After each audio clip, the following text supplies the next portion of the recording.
에페소는 2015년에 유네스코 세계문화유산으로 등재되었습니다. 이곳은 단순히 오래된 도시를 넘어 인류사적, 건축학적, 종교적으로 매우 중요한 위치를 점하고 있습니다. 역사적 및 지리적 가치, 도시의 연속성, 기원전 10세기 그리스 정착지부터 로마 시대를 거쳐 비잔틴 시대에 이르기까지 수천 년간 지속된 정착지입니다. 특히 로마 제국 시절에는 아시아 속주, 에이시아 프로빈스의 수도로서 이집트, 알렉산드리아에 버금가는 대도시였습니다. 항구 도시의 쇠퇴, 과거에는 카이스토스 강 어귀에 위치한 번성한 항구였으나 강에서 내려온 태적물로 인해 항구가 매몰되면서 도시가 점차 내륙으로 밀려났습니다. 현재 유적지가 바다와 떨어져 있는 이유가 바로 이 지형적 변화 때문입니다. 현재 에페소 유적지에서 우리가 눈으로 확인하는 주요 건축물들은 주로 로마 제국 시대 기원전 1세기 서기 2세기에 집중되어 있습니다.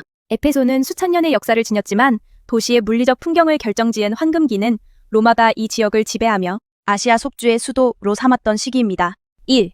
로마 제국시대 최성기, 서기 1세기, 2세기. 현재 에페소 강방의 핵심이 되는 대다수의 화려한 대리석, 건축물들이 이 시기에 건설되거나 대대적으로 확장되었습니다. 주요 건축물, 셀수스 도서관석이 117년 완공, 백극장 헬레니즘 기초 위에 로마식으로 증축, 하드리아누스 신전석이 2세기, 테라스 하우스 고급 주택반지. 특징, 로마의 강력한 자본과 건축 기술이 투입되어 도시 전체가 대리석으로 포장되었으며 공공 목욕탕, 수세식 화장실, 체육관 등 로마식 도시 인프라가 완성된 시기입니다. 2. 헬레니즘 시대, 기원전 3세기, 1세기. 알렉산드로스 대왕의 사후, 그의 장군이었던 리시마코스가 현재의 위치로 도시를 옮기면서 도시의 기본 골격이 형성되었습니다. 주요 흔적, 도시 외곽을 둘러싼 성벽, 백극장의 초기 구조. 특징, 현재 남아있는 로마 시대 건물들 밑에는 헬레니즘 시대의 기초가 깔려있는 경우가 많습니다. 3. 비잔틴 제국 시대, 서기 4세기, 6세기. 기독교가 공인된 이후 도시의 성격이 종교 중심으로 재편된 시기입니다. 주요 건축물 성, 요한 성당, 성모 마리아 성당, 공의회 성당. 특징, 기존의 이교도 신전 석재를 재활용하여 성단을 지었으며 도시 규모는 항구의 퇴적 현상으로 인해 점차 축소되기 시작했습니다. 에페소스가 유네스코 세계유산으로 등재될 수 있었던 핵심 근거인 탁월한 보편적 가치를 4가지 핵심 등재 기준에 따라 비판적이고 전문적인 시각에서 분석해드리겠습니다. 1. 기준. 2. 인류 가치의 중요한 교류 증명. 에페소는 수천 년 동안 지중해 연안에서 아시아와 유럽을 잇는 문화적 융합의 용광로 역할을 했습니다. 건축적 교류, 그리스의 미학, 로마의 공학기술, 그리고 소아시아 현지의 전통이 결합된 독특한 건축 양식을 보여줍니다. 특히 셀수스 도서관의 파사드는 로마의 화려한 장식미와 동방의 공간 구성이 만난 정점을 보여줍니다. 도시계획 헬레니즘 시대 미시마코스에 의해 격자형 도로망 히포다미언 플랜이 구축되었고 이것이 로마 시대에 확장되면서 제국주의적 도시 계획의 전형을 완성했습니다. 2. 기준 3. 사라진 문명의 독보적 증거. 에페소는 고대 그리스, 로마 시대의 도시, 생활상을 가장 완벽하게 복원해낼 수 있는 살아있는 고고학 교과서입니다. 생활사적 가치. 귀족들의 거주지였던 테레스 하우스는 당시의 벽화, 모자이크, 난방 시스템을 그대로 보존하고 있어 고대 상류층의 사적 생활 공간을 증명하는 세계적으로 희귀한 사례입니다. 항구 도시의 운명, 해안선이 퇴적물로 메워지며 도시가 버려진 탓에 역설적으로 중세의 대규모 파괴나 현대적 개발을 피해 고대의 유산이 고스란히 봉인될 수 있었습니다. 3. 기준 4. 인류 역사상 주요 단계를 보여주는 건축의 표본. 에페소에는 특정 시대를 상징하는 기념비적 건축물들이 밀집해 있습니다. 아르테미스 신전 고대 세계 7대 불가사의 중 하나로 거대 건축물의 기원이자 인류가 신을 향해 표현한 최대 규모의 헌사였습니다. 비록 현재는 파편화되었으나 그 규모와 설계는 서양 고전 건축사의 중요한 이정 표현이다. 로마 공공건축군 대극장, 체육관, 줌네이지엄, 목욕탕, 그리고 블레우테리온 의사당 등은 로마 제국의 행정 및 사회 시스템이 어떻게 건축적으로 구현되었는지를 극명하게 보여줍니다. 4. 기준 6.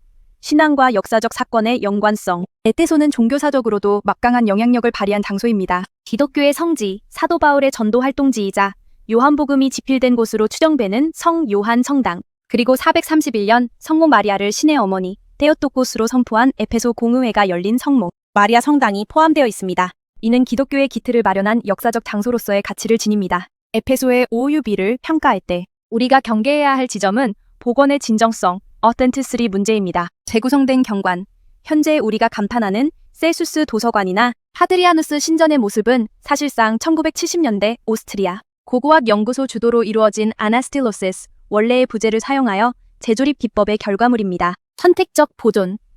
유네스코는 이 복원이 고고학적 근거에 기반했음을 인정하여 OUV를 부여했지만 비판적으로 보자면 이는 관광객이 보고 싶어하는 가장 화려한 로마 시대의 순간만을 선택적으로 복원했다는 측면도 존재합니다. 보존의 과제, 해수면 상승과 지하수 문제, 그리고 매년 수백만 명에 달하는 관광객의 하중과 습기가 유적에 가하는 스트레스는 현재 에페소의 오유비를 유지하기 위해 해결해야 할 가장 현실적인 위협 요소입니다. 자, 지금까지 세계유산으로서의 에페소를 살펴봤고요. 이제 본격적으로 유적을 둘러보도록 하겠습니다. 이런 순서로 보여드릴 생각입니다. 아르테미스 신전으로 가는 길입니다. 이 길 옆에서 불법으로 복제된 에페소 안내책자를 저렴하게 판매합니다. 한국어 번역이 좀 조잡합니다. 이제 그런 책들은 AI로 인해 쓸모가 없어졌지요. 이 공사 중인 무덤은 놀랍게도 14세기의 유적이었습니다. 우리나라 같으면 엄청 소중하게 다뤘을 만한 유적인데 고대 유적이 어디서나 발에 걸리는 티르키에라. 이 정도 유적은 이렇게 대충 관리되네요. 아무튼 본 김에 소개시켜드리겠습니다. 에페소 권역 중에서도 가장 후기 단계에 해당하는 아야술룩 언덕 인근의 이슬람 시기 유적인 티르베 무덤 안내판입니다. 이 무덤은 14세기 후반에서 15세기 초 이 지역을 통치했던 아이딘 왕조 시기에 건립되었습니다. 이 무덤은 서쪽의 대리석 포털을 통해 내부로 진입하며 중앙 바닥에 주 시신이 안치된 형태입니다. 무덤의 정확한 주인은 밝혀지지 않았으나 건축의 정교함과 기념비적인 성격으로 보아 당시 왕가나 고위 귀족층의 인물이었을 것으로 추정됩니다. 우측 상단의 도면을 보면 단순한 방 하나가 아니라 부속 공간과 묘역이 확장된 형태임을 알 수 있습니다. 우측 하단의 비석 사진에는 기하학적이고 식물적인 문양이 새겨져 있는데 이는 셀주크 및 초기 오스만 양식의 특징을 잘 보여줍니다. 이 사진은 에페소 역사의 가장 찬란했던 시작점이자 동시에 가장 허망한 끝을 보여주는 아르테미스 신전, Temple of Artemis, 털을 담고 있습니다. 사진 중앙에 외롭게 서 있는 단 하나의 기둥을 주목해주세요. 원래 이 자리에는 높이 18m에 달하는 거대한 이오니아식 기둥 127개가 늘어서 있었습니다. 파르테논 신전보다 2배 이상 컸던 당대 최대 규모의 대리석 건축물이었습니다. 사실 저 기둥조차 온전한 원본이 아닙니다. 주변에 흩어져 있던 마디마디, 드럼을 현대에 들어와 쌓아 올린 것인데 높이도 원래보다 낮게 복원되었습니다. 기둥 꼭대기에는 가끔 항새들이 둥지를 틀기도 하는 에페소의 상징적인 풍경입니다. 사진 속 바닥이 낮고 습해 보이는 이유는 이곳이 과거에는 바다와 연결된 항구 근처에 저지대였기 때문입니다. 카이스토스 강에서 내려온 해적물이 쌓이면서 신전은 점차 늪에 잠겼고 지금처럼 황량한 분지의 모습으로 남게 되었습니다. 이 신전이 늪지가 되고 파괴되면서 에페소인들은 우리가 흔히 아는 에페소 고대 도시 로마 시대 구역로 중심지를 옮기게 된 것입니다. 기둥 뒤쪽 언덕 위로 성 요한 성당의 벽체와 아유술룩 성의 실루엣이 보입니다. 안내판의 내용을 번역해서 말씀드립니다. 1. 신전의 3단계 층위 분석. 좌측 상단의 도면은 이 장소가 단순한 하나의 건물이 아니라 시간이 흐르며 겹겹이 쌓인 건축적 적층임을 보여줍니다. 초기 구조, 가장 안쪽의 작은 사각형은 기원전 8세기경의 초기 형태입니다. 크로이소스 신전, BC 6세기, 미디아의 왕 크로이소스가 후원한 대규모 신전으로 이때부터 대리석을 사용하기 시작했습니다. 헬레니즘 신전, BC 4세기 이후 헤로스트라투스의 방화 이후 재건된 신전입니다. 안내판 도면은 이 다층적인 기초 구조를 색상과 선으로 구분하고 있어 고고학자들이 어떻게 시대를 판별했는지 보여줍니다. 2. 고고학적 발굴 사진. 중앙의 흑백 사진은 발굴 당시의 나이스코스 작은 신당 구조를 보여줍니다. 이 구역은 신전의 가장 신성한 중심부, 셀라로 아르테미스 여신상이 안치되었던 자리입니다. 안내판은 이 기초 부분이 늪지대에서 어떻게 지지되었는지를 설명합니다. 고대 기록 플리니우스에 따르면 늪지대의 집안 침하를 막기 위해 숯과 약물을 바닥에 깔아 완충작용을 하게 했다는 공학적 비결이 이곳에서 증명되었습니다. 3. 기둥의 디테일과 조각된 기둥. 컬럼네이 케일라테. 우측 상단의 복원도를 보면 일반적인 신전 기둥과는 다른 독특한 점이 보입니다. 기둥 하부 조각. 아르테미스 신전 기둥의 가장 큰 특징은 기둥의 가장 아랫부분에 사람 크기의 부조조각가 새겨져 있었다는 점입니다. 이를 콜룸나이 켈라테라고 부릅니다. 이 조각들은 현재 대형 박물관에 소장되어 있으며 안내판은 사진 속의 밋밋한 기둥 하나가 원래는 하단부부터 화려한 예술품이었음을 시각적으로 보충해주고 있습니다. 4. 건축 양식의 교체. 이곳의 대리석들이 성 요한 성당이나 아야소피아 같은 비잔틴 건축물의 자재로 공급되는 석재 보급소 역할을 했다는 구체적인 기록을 담고 있습니다.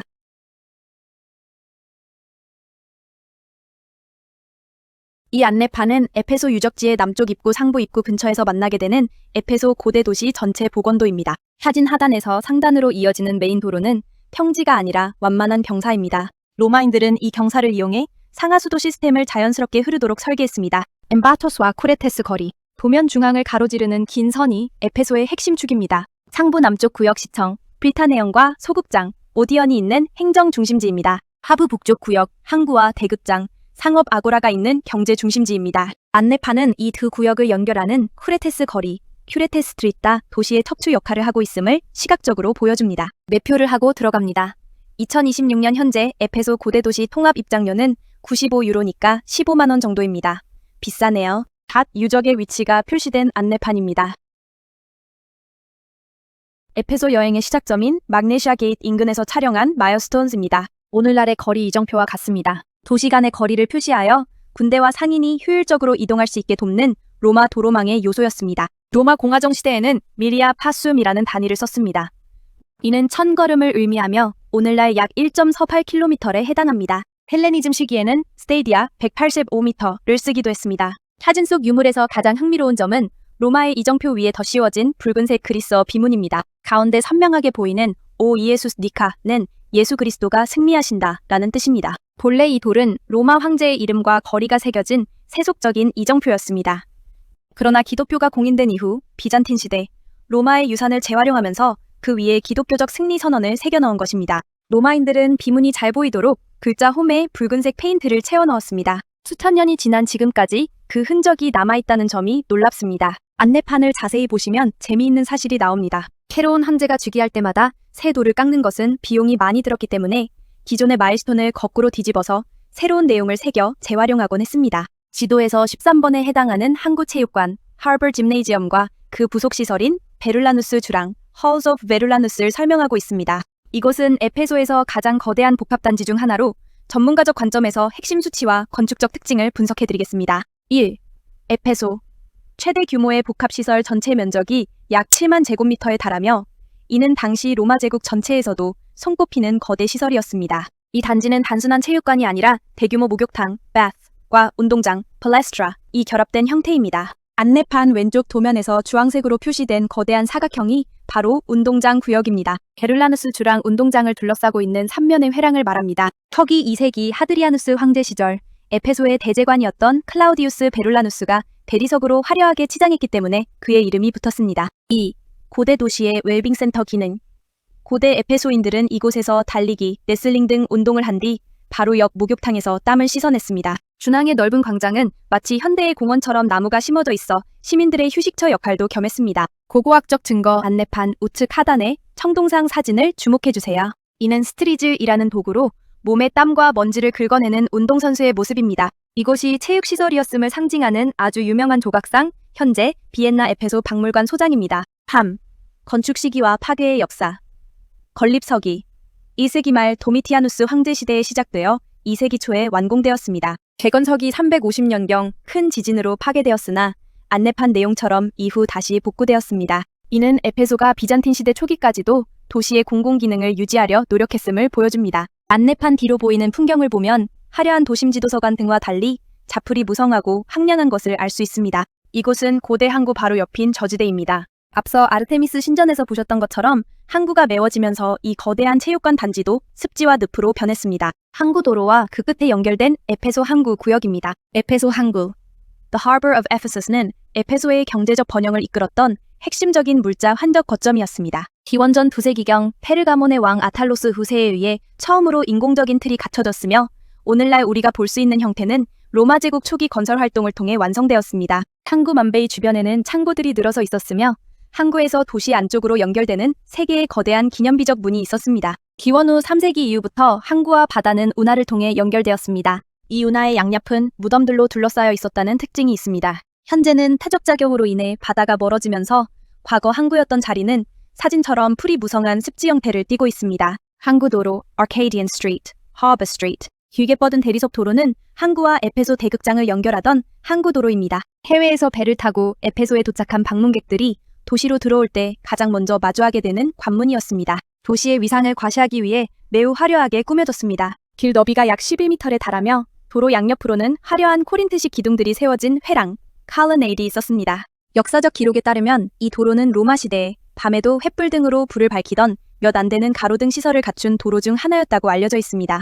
Hellenism Center, Hellenistic Fountain House. 기원전 31세기경인 헬레니즘 시대에 처음 건축되었습니다. 이후 로마 시대 기원 후 2세기경에 전면부를 확장하는 등의 개보수가 이루어졌습니다. 에페소스 대극장, Great Theater의 북서쪽 구석에 위치합니다. 원래는 이오니아 양식의 기둥이 있는 D자 형태, 파이 쉐이프의 건물로 내부에 물을 저장하는 수조, 시스턴가 있었습니다. 세 개의 사자 머리 모양 배수구를 통해 물이 흘러나왔을 것으로 추정됩니다. 이 샘터의 기둥에는 액두 만난도스 마르나스 강으로부터 나는 그리스어 비문이 새겨져 있습니다. 이는 약 6km 떨어진 마르나스 강에서 수로를 통해 물을 끌어왔음을 나타내는 중요한 고고학적 증거입니다. 도시의 공공수자원 관리 체계를 보여준다는 점에서는 학술적 가치가 높습니다. 대극장, The Great Theater. 에페소스 대극장은 단일 시기에 완성된 것이 아니라 수세기에 걸쳐 증축과 개보수가 반복된 복합적인 건축물입니다. 헬레니즘 시기 BC 3세기 1세기 최초의 극장 구조가 형성되었습니다. 산의 경사면피온,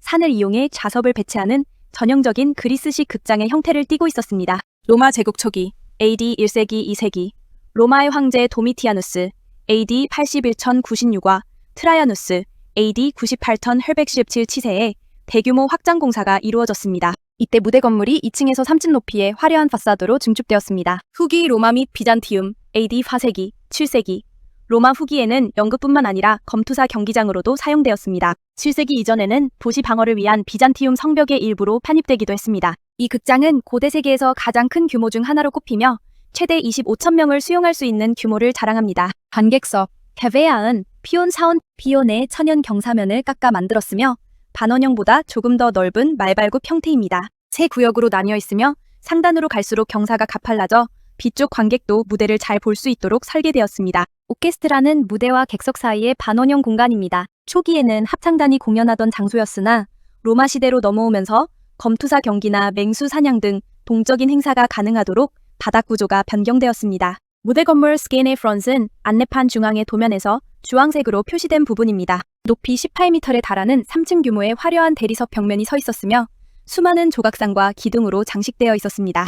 현재는 하단 구조물과 일부 기둥만 남아 있습니다. 에페소스 대극장은 단순한 공연장을 넘어 도시의 중심적인 사회적 기능을 수행했습니다. 정치적 집회, 에페소스, 시민들의 민회가 열리는 장소였습니다. 문화예술, 비극과 희극 공연, 음악 경연 등이 정기적으로 개최되었습니다. 종교적 갈등의 장 성경 사도행전 19장에 따르면 사도 바울의 전도 활동에 반대하는 세공업자들이 에페소스 사람들의 아르테미스 여신은 위대하다고 외치며 소요를 일으켰던 장소로도 유명합니다. 안내판 우측 하단에 명시된 것처럼 오스트리아 고고학 연구소 Austrian Archaeological Institute를 중심으로 복원 및 보존 사업이 진행되어 왔습니다. 현재도 에페소스 유적 내에서 가장 압도적인 위용을 보여주는 랜드마크이며 현대에 들어서도 가끔 클래식 공연이나 오페라가 열릴 정도로 뛰어난 음향 조건을 유지하고 있습니다. 관람석 구역의 건축 및 시공 세부 사항. 현면도상에서 관람석 구역의 형태는 약 215도의 각도를 가지고 있습니다. 오늘날에도 하단열은 11개의 서령세기 모양 구역으로 중간 및 상단열은 각각 22개의 구역으로 나뉜 관람석의 모습을 명확히 볼 수 있습니다. 관람석 구역의 구조는 여러 층으로 구성되었습니다. 먼저 좌석 하부 구조와 방사형 계단이 만들어졌습니다. 그 후 하부 구조는 흰색 대리석 마감 블록으로 덮였습니다. 경사면이 있는 지역에서는 하부 구조를 형성하기 위해 큰 회색 대리석 블록이나 붉은색 여간 브레차 블록이 사용되었습니다. 관람석의 일부 구역은 파나이르산 파나일다의 천연 안반 구조가 필요한 높이를 자연스럽게 제공해 주었기 때문에 대리석 마감재 바로 아래에 안반이 위치하기도 합니다. 경사면을 의지하지 않는 관람석 구역은 오프스 케멘티치움, 로마 콘크리트로 만들어진 하부 구조실 시스템 위에 놓여 있습니다. 좌석 열마다 경사도가 다르며 중심에서 위로 올라갈수록 경사가 가팔라집니다. 로마 시대의 증축 이후 관람석 구역 내의 동선은 잘 계획된 통로들을 통해 정리되었습니다. 북쪽과 남쪽에서 배럴 볼트 형태의 넓은 복도, 모미토리아를 통해 방문객들은 하단의 두 디아조마, 수평 통로에 도달할 수 있습니다. 추가로 서쪽 정면에서 뻗어나온 계단을 통해 하단열로 접근이 가능합니다. 남쪽 정면에는 기념비적인 외부 계단이 통로들을 연결하고 있습니다. 북쪽 정면도 이와 유사한 상황이었을 것으로 보이나 현재 이 지역에 있는 극장의 외벽은 붕괴된 자재층에 가려져 있습니다. 로마 시대의 극장이 확장되면서 관람석 구역 아래를 지나가는 수로도 건설되었습니다. 이 수로는 40km 길이에 달하며 케이스트로스 운하로도 알려진 클로디어스 아리스티언 운하의 일부입니다. 다른 수로들과 함께 이 수로는 서기 114년에 지어진 트라이아누스 분수에 물을 공급했습니다. 오늘날 관람석 구역 내 중간 좌석열의 8번째 단에서 하부 구조 재료의 변화를 볼 수 있는데 이 변화가 바로 수로가 지나는 경로를 나타냅니다. 1. 극장의 항공사진. 2. 1950년 당시 극장의 모습. 3. 리키니우스 1세 황제의 초상 조각. 저. 검투사 부조. 사진 N. 게일. 오스트리아 고고학 연구소 AI. 사진 속의 대리석 기둥은 켈수스 도서관과 테트라고노스 아고라가 만나는 지점 근처에 세워져 있는 것으로 고대 도시의 공공기록물 역할을 했습니다. 비문의 첫 줄에 보이는 이블리, 히불과 케오디머스, 카이호데머스라는 단어는 각각 의회와 시민민회를 뜻합니다. 이는 이 비문이 개인의 기록이 아니라 에페소스시 당국이 공식적으로 결정하여 세운 공공비문임을 나타냅니다. 이런 비석은 주로 도시를 위해 큰 공을 세운 인물이나 기부자를 찬양하고 그들의 명예를 영구히 기록하기 위해 제작되었습니다. 테트라고노스 아고라는 에페소스의 경제 활동이 집약되었던 상업 아고라입니다. 대극장 바로 남서쪽에 위치하며 켈수스 도서관과도 인접해 있어 도시에서 가장 유동 인구가 많았던 곳입니다. 테트라고노스는 그리스어로 사각형을 의미합니다. 이름 그대로 한 변의 길이가 약 150m에 달하는 거대한 정사각형 광장 형태를 갖추고 있습니다. 행정 중심지였던 국가 아고라, 스테이트 아고라와 달리 이곳은 실제 물건이 오가고 상거래가 이루어지는 시장, 마켓플레이스의 역할을 했습니다. 기원전 3세기경 미시마코스 시대에 처음 조성되었으나 당시에는 현재보다 규모가 작았습니다. 아우구스투스 황제와 네로 황제 시기를 거쳐 현재의 거대한 규모로 확장되었습니다. 광장 사방은 2층 높이의 주랑 수도화우로 둘러싸여 있었고 그 안쪽에 약 100여 개의 개별 상점들이 입점해 있었습니다. 광장 중앙은 잘 다듬어진 대리석판으로 포장되어 있었으며 그 아래로는 복잡한 배수시설이 설계되어 대규모 인원을 수용할 수 있는 위생적 기반을 갖추고 있었습니다. 대극장 쪽에서 내려오면 마주하게 되는 입구로 하드리아누스 문이 이곳의 상징적 관문 역할을 했습니다. 켈수스 도서관 바로 옆에 있는 메이지어스 앤 미트르데이티스 사진의 좌측 중앙 근처를 통해 들어올 수 있습니다. 이 문은 아우구스투스 황제에게 해방된 두 노예가 감사의 표시로 건립한 기념비적인 문입니다. 이곳은 항구도로 Arcadian Way와 연결되어 있어 배를 통해 들어온 수입품이 가장 먼저 풀리는 장소였습니다. 곡물, 가죽, 향신료 등 생필품부터 사치품까지 거래되었으며 광장 중앙에서는 노예 시장이 열리기도 했다는 기록이 있습니다. 또한 상업 활동의 공정성을 기하기 위해 무게와 치수를 측정하는 공공 계량소도 운영되었습니다. 현재는 기둥 밑동과 일부 복원된 주랑 위주로 남아있어 안내판의 복원도 없이는 당시의 폐쇄적이고 웅장한 실내 시장 느낌을 체감하기 어려울 수 있습니다. 극장 체육관, The Theater Gymnasium은 서기 125년경 대극장의 북서쪽에 건설되었습니다. 전체 면적이 12,000제곱미터 이상에 달하는 이 거대한 복합단지는 에페소스 특유의 목욕탕 체육관, Bath Gymnasium, 결합 양식을 따르고 있습니다. 북쪽 구역, U자 형태의 휴게실과 로비 홀들이 목욕탕실들을 둘러싸고 있는 구조입니다. 남쪽 구역, 남쪽에는 개방된 마당인 팔라이스트라, 운동장과 위치해 있습니다. 이곳에는 사단으로 된 계단식 좌석, 쥐브나이 마련되어 있어 신체 단련뿐만 아니라 지적인 활동 강의나 토론 등을 위한 장소로도 사용되었습니다. 안내판에서 언급된 에페소스 타입은 로마의 일반적인 목욕탕과 달리 교육 및 체육시설인 체육관, 짐네지엄이 목욕탕 본체와 긴밀하게 결합된 형태를 말합니다. 이는 지적 능력을 중시했던 그리스적 전통과 목욕 문화를 즐기던 로마적 실용주의가 결합된 결과물입니다. 대극장 바로 옆에 대규모로 지어졌다는 것은 극장에서 열리는 민회나 공연 전후에 시민들이 모여 사교 활동을 하기에 최적의 장소였음을 의미합니다. 안내판 하단의 흑백 사진, 1920년대 발굴 당시과 컬러 사진을 비교해보면 과거에는 훨씬 더 웅장한 아치형 구조물들이 서 있었으나 현재는 기단부와 일부 벽체 위주로 남아있음을 알 수 있습니다. 사랑의 집이라 불리는 건축물, 아스케비올라락 아틀란드르란야프. 이 구역에서는 세 채의 개인 주택이 확인되었습니다. 중앙 부분에는 오랜 시간 동안 사랑의 집 매춘소로 잘못 해석되어 온 2층 높이의 중정형 페리스타일 주택인 집2 EB2가 위치해 있습니다. 기원전 1세기부터 서기 3세기 중반까지 사용된 이 집의 중심부는 기둥으로 둘러싸인 개방형 안뜰 중정 주위로 방들이 배치된 구조이며 상점들, 거리 쪽을 향해 열려 있었습니다. 남쪽 부분의 모습은 서기 6세기에 건설된 쿠레테스 홀루의 양식에도 영향을 주었습니다. 과거에는 이 건물의 위치 켈수스 도서관 맞은편과 발견된 일부 부조들을 근거로 가이드들이나 초기 연구자들이 사창가, 브로털라고 소개하곤 했습니다. 그러나 현대 고고학적 조사 결과 이곳은 전형적인 로마 시대 상가주택, 타버네가 포함된 저택임이 밝혀졌습니다. 페리스타일 구조는 고대 로마 상류층 주택의 전형적인 양식으로 중앙의 뜰을 기둥들이 사방으로 둘러싸고 있는 형태입니다. 이 뜰을 통해 채광과 환기가 이루어졌습니다. 타버네는 도로변에 위치한 상점들을 말합니다. 즉, 1층 도로는 상업 공간으로 쓰고 안쪽과 2층은 거주 공간으로 사용한 주상복합 형태의 건물이었다는 점이 사실에 기반한 분석입니다. 알리타르크 주랑, The so-called Alitarch Stoa. 이 주랑 스토아은 서기 4.5세기에 건립되었습니다.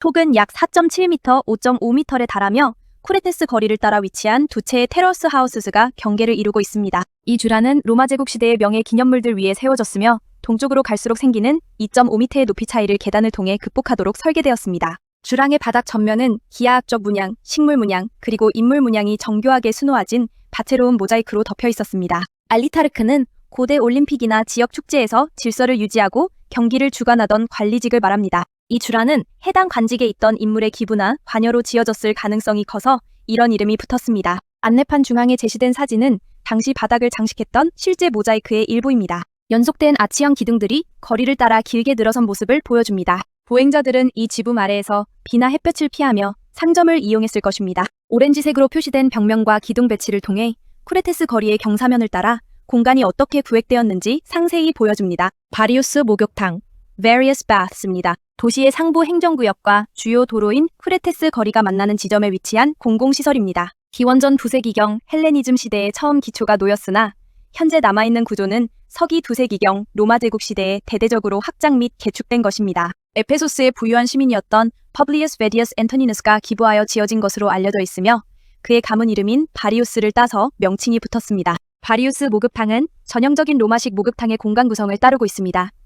외벽은 주로 거대한 대리석 블록으로 축주되었으나 내부 아치와 볼트 구조에는 붉은 벽돌과 로마 콘크리트가 사용되었습니다. 이는 하이포코스트의 열기를 견디고 습기에 강한 재료를 선택한 현실적인 설계입니다. 바로 옆에 있는 라트리나 공중 화장실과 수로 시스템을 공유했습니다. 목욕탕에서 사용하고 버려지는 물을 화장실의 오물 처리용으로 재활용하는 고대 도시의 효율적인 수자원 관리 체계를 보여줍니다. 바리우스 목욕탕은 스테이트 아고라 행정 아고라와 인접해 있어 공무원, 산인, 귀족들이 빈번하게 이용했습니다. 이곳은 목욕뿐만 아니라 정치적 담론이 오가고 인맥을 쌓는 비즈니스 클럽의 기능을 겸했습니다. 도시의 상부에 위치하여 방문객들이 도시 중심부로 진입하기 전 몸을 정결히 하는 관문 역할도 수행했습니다. 라트리나, the latrine입니다. 지붕이 덮인 Academy Street을 통해 접근할 수 있으며 바로 옆에 있는 바리우스 목욕탕, various bath과 인접해 있습니다. 시민들과 목욕탕 방문객들이 무료로 이용할 수 있었던 공중 화장실입니다. 중앙에 개방된 안뜰 중정이 있고 그 세면을 따라 기둥이 늘어선 주랑이 감싸고 있는 형태입니다. 주랑의 세면을 따라 대리석 변기 좌석들이 나란히 배치되어 있었습니다.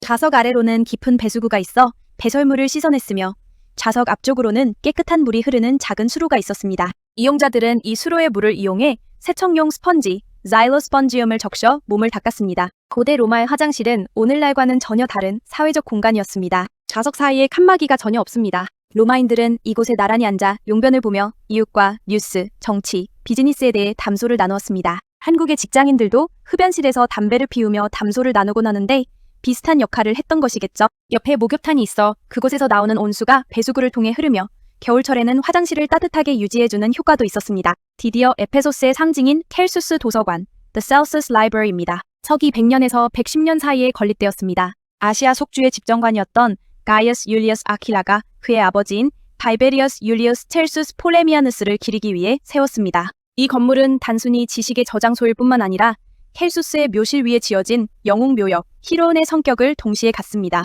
고대 로마에서 공공도서관 안에 시신을 안치하는 것은 매우 드문 사례로 가문의 위세를 과시하려는 정치적 의도가 다분히 깔려 있습니다. 안내판 우측 상단의 평면도와 중앙의 붉은색 도면을 통해 건축적 특징을 파악할 수 있습니다. 이중벽 구조 도면을 자세히 보시면 서고를 둘러싼 외벽이 이중으로 설계되어 있습니다. 이는 습기와 온도 변화로부터 파피루스 두루마리를 보호하기 위한 로마인들의 고도의 공학적 해결책입니다. 파사드의 시각적 효과, 9개의 계단을 올라가면 만나는 전면부는 실제 건물 크기보다 더 웅장해 보이도록 설계되었습니다. 안내판은 화려한 전면부와 달리 건물의 내부는 벽돌로 지어졌으며 바닥과 벽면만 대리석으로 마감되었다는 점을 짚어주고 있습니다. 지혜의 상징, 전면의 틈새, 에디큘레에는 지혜, 소피아, 미덕, 아르테, 지능, 에노야, 지식, 에피스팀을 상징하는 4개의 조각상이 배치되어 도서관의 성격을 명확히 드러냅니다. 안내판 하단의 흑백 사진들은 유적의 순원사와 현대의 노력을 보여줍니다. 서기 270년경 강력한 지진으로 인해 도서관 내부가 파괴되고 화재가 발생했습니다.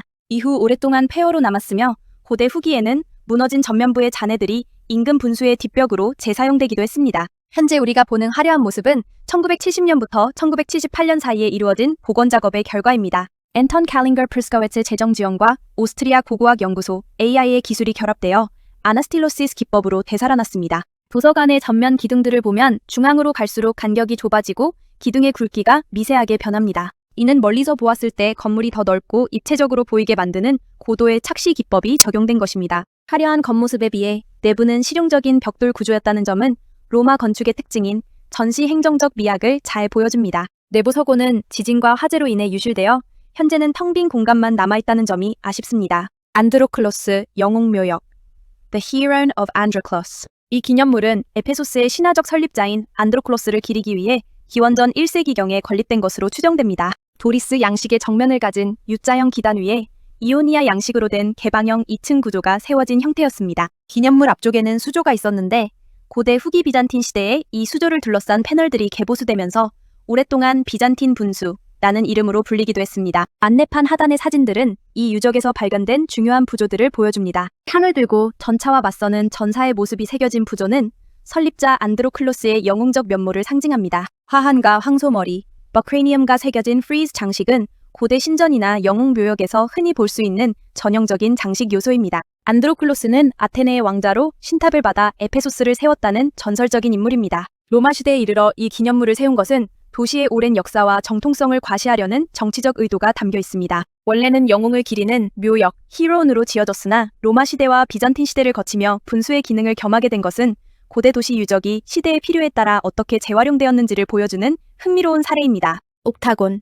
The Octagon은 아우구스투스 황제 시대 기원전 27년, 서기 14년의 건축 장식 양식을 보여주는 기념비적인 묘소입니다. 9m 길이의 정사각형 기단 내부에는 한 젊은 여성이 대리석 석관에 안치된 묘실이 있습니다. 기단 위에는 팔각형의 계단식 하부 구조가 있고 그 위에 코린트식 기둥들로 둘러싸인 팔각형의 본체가 세워져 있었습니다. 피라미드 형태의 계단식 지붕이 덮여 있었으며 그 꼭대기는 구체장식으로 마무리되었습니다. 이 무덤의 주인은 에페소스에서 살해된 클레오파트라의 막내 여동생인 아르시노의 4세로 추정됩니다. 그녀는 권력 다툼 과정에서 에페소스로 망명했으나 결국 언니인 클레오파트라와 마르크 안토니우스의 사주에 의해 이곳 아르테미스 신전계단에서 살해당한 비극적인 인물입니다. 안내판 중앙의 팔각형 도면과 우측 하단의 3D 복원도를 보시면 당시 에페소스 건축가들이 정사각형 기단 위에 팔각형 구조물을 올리고 피라미드형 지붕을 얻는 매우 복잡하고 세련된 설계를 구현했음을 알 수 있습니다. 피라미드형 지붕과 기단 구조는 세계 7대 불가사의 중 하나인 할리카르나소스의 마우솔레움 양식을 축소하여 계승한 것으로 분석됩니다. 하드리아누스 신전, The Temple of Hadrian. 이 건물은 에페소스의 부유한 시민이었던 베디우스 엔토나이너스 사비누스가 기부한 소규모 신전 형태의 기념물로 비문에 따르면 하드리아누스 황제 제위 서기 117천 1338년을 기리기 위해 세워졌습니다. 신전 정면의 기둥들은 아치 형태가 결합된 독특한 시리아식 박공 구조를 바치고 있습니다. 이는 로마 건축 양식과 동방의 양식이 절묘하게 조화된 사례입니다. 문설주, 린텔 위에는 에페소스의 설립 신화를 묘사한 부조들이 새겨져 있습니다. 안내판은 이 부조들이 고대 후기에 진행된 개보수 작업 시기의 것이라고 설명합니다. 서기 300년경 이곳에는 디오클레티아누스, 콘스탄티우스, 막시미아누스, 그리고 후대 테오도시우스 1세 황제의 동상들이 세워졌습니다. 현재는 비문이 새겨진 동상 기단석들만 보존되어 있습니다. 신전이라는 명칭을 쓰지만 실제로 가보시면 규모가 상당히 작습니다. 이는 하드리아누스 황제를 신격화하여 모시는 거대한 국가신전이라기보다 황제에게 경의를 표하기 위해 세워진 기념비적인 안소츠당에 가까운 성격입니다. 안내판 우측 하단의 도면을 보면 정면 아치 중앙에 운명의 여신 타이키 혹은 메두사로 추정되는 조각이 새겨져 있는데 이는 악기를 쫓는 상징적인 의미를 담고 있습니다. 이 건물이 큐리티 스트리트 한복판에 세워진 것은 기부자인 베디우스 가문이 황제와의 친밀함을 과시하고 자신들의 사회적 지위를 공고히 하려는 정치적 의도가 반영된 결과입니다. 트라이아누스 분수, The Nymphaeum Traiani는 서기 102년에서 114년 사이에 타이베리우스 클로디우스 에르스디언과 그의 아내가 에페소스의 아르테미스 여신과 트라이아누스 황제 제위 서기 98천 1517년을 기리기 위해 기부하여 건립되었습니다. 복원 연구에 따르면 건물의 원래 높이는 약 9.5m에 달했습니다. 2층 높이의 파사드 정면부가 분수의 세면을 감싸고 있는 형태입니다. 물이 뿜어져 나오는 중앙 배출구 위에는 트라이아누스 황제의 동상이 서 있었습니다. 특히 황제의 발 아래에는 지구본, 글로비 놓여 있었는데 이는 전 세계를 지배하는 로마 황제의 권위를 상징합니다. 안내판 우측 하단의 복원도를 보시면 웅장한 2층 주랑 사이에 수많은 조각산이 배치되어 있습니다. 단순한 식수 공급 시설을 넘어 로마 제국의 위엄과 기부자 가문의 재력을 도시 한복판 쿠레테스 거리에 과시하는 정치적 기념물로 기능했습니다. 안내판 중앙 하단의 사진은 분수에서 발견된 조각상 중 하나를 보여줍니다. 현재 이 조각상들을 포함한 주요 유물들은 인근 에페소스 박물관, 세이축에 보관되어 있으며 현장에는 복제품이나 기단부만 남아있는 경우가 많습니다. 이 분수는 앞서 언급된 클라우디우스 아리스티온 도수관과 연결되어 있었습니다. 40km 밖에서 끌어온 물이 이 화려한 분수를 통해 쏟아져 나오게 함으로써 로마의 탁월한 수리 제어 기술을 증명했습니다. 현재 현장에는 보건도와 같은 2층 구조가 온전히 남아있지 않습니다. 지진으로 붕괴된 부재들을 하단부 위주로 재조립해 놓은 상태라 안내판의 도면을 대조하며 상상력을 발휘해야 원래의 웅장함을 체감할 수 있습니다. 에페소 테라스 하우스는 현재 1과 2로 구분되어 보존 관리되고 있습니다. 2는 보호각 내에서 별도로 관리되며 별도의 입장료를 받지만 1은 보호각 없이 고대 도시의 다른 유적들과 함께 관람이 가능합니다. 테라스 하우스 1은 기원전 1세기경부터 조성되기 시작한 대규모 주거단지입니다. 지형적 특성을 활용하여 경사면에 축조되었으며 크게 6개의 독립된 주거단위로 구분됩니다. 각 주거단위는 로마 시대 전형적인 고급 주택 양식인 주랑 현관, colonnaded courtyard를 중앙에 두고 그 주위에 여러 방이 배치된 형태를 띱니다. 에페소 도시 전체의 직교형 격자 구조, orthogonal 그리드를 따르지 않고 인근의 주 간선도로인 엠볼로스, 쿠레테스 거리 방향에 맞춰 비스듬하게 배치되었습니다. 이는 도로와의 접근성과 지형 수능을 우선시한 결과로 해석됩니다. 안내판에 명시된 유닛 치구의 경우 면적이 약 1,400제곱미터에 달하며 이는 당시 상류층의 거대한 생활 규모를 짐작하게 합니다. 경사지라는 만조건 속에서도 일부 방의 높이는 7m에서 11m에 이를 정도로 웅장하게 설계되었습니다. 1세기경의 건축가들은 이러한 급경사지에서 구조적 안정성을 확보하며 높은 층고를 구현해야 하는 기술적 위험을 감수해야 했습니다. 고고학적 조사 결과 현재 드러난 구조물 아래층에서 도시 창건기의 초기 주택 기초가 발견되기도 했습니다. 내부에서 발견된 화려한 가구와 장식 요소들은